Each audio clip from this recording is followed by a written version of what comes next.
మనం పాపం చేయకుండా పరలోకం రావాలని దేవుడు. మన చేత ఎలాగన్నా పాపం చేయించి తనతో పాటు నరకం తీసుకెళ్లాలని సాతాను. మధ్యలో ఏమీ తెలియని అమాయకంగా మనం.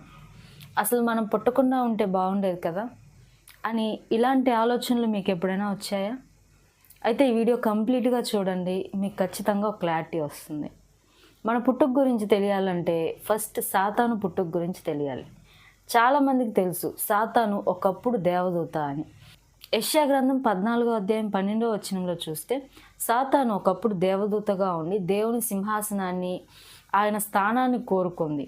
ఈ ఆలోచనలకి దూతల్లో కూడా కొన్ని దూతలు సహకరించాయి. సాతాను యొక్క దురాశ వలన అది దేవదూతగా ఉండవలసిన స్థానాన్ని కోల్పోయి దేవుని చేత నేల మట్టుకు త్రోయబడింది.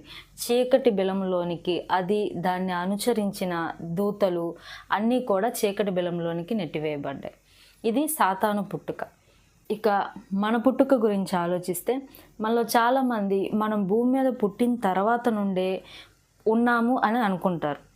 కానీ అది నిజం కాదు. మనం భూమి మీద పుట్టక ముందు నుంచే పరలోకంలో ఉన్నాము. ఎలా ఉన్నాము? పరలోకంలో ఉన్నామా అని అంటే కీర్తనలు 90వ అధ్యాయం 1వ వచనంలో చూస్తే ప్రభువా తరతరముల నుండి నీవే మాకు నివాస స్థలము.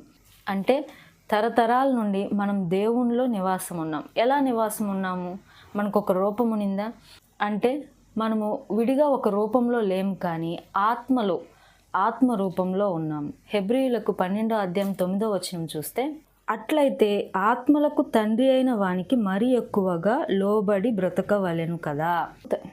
ఆత్మలకు తండ్రి అయిన వానికి అంటే మనం దేవునిలో తరతరాల నుండి నివాసం చేశాము. అది ఎలా అంటే ఒక ఆత్మ రూపంలో. మన ఆత్మకి ఆయన తండ్రి.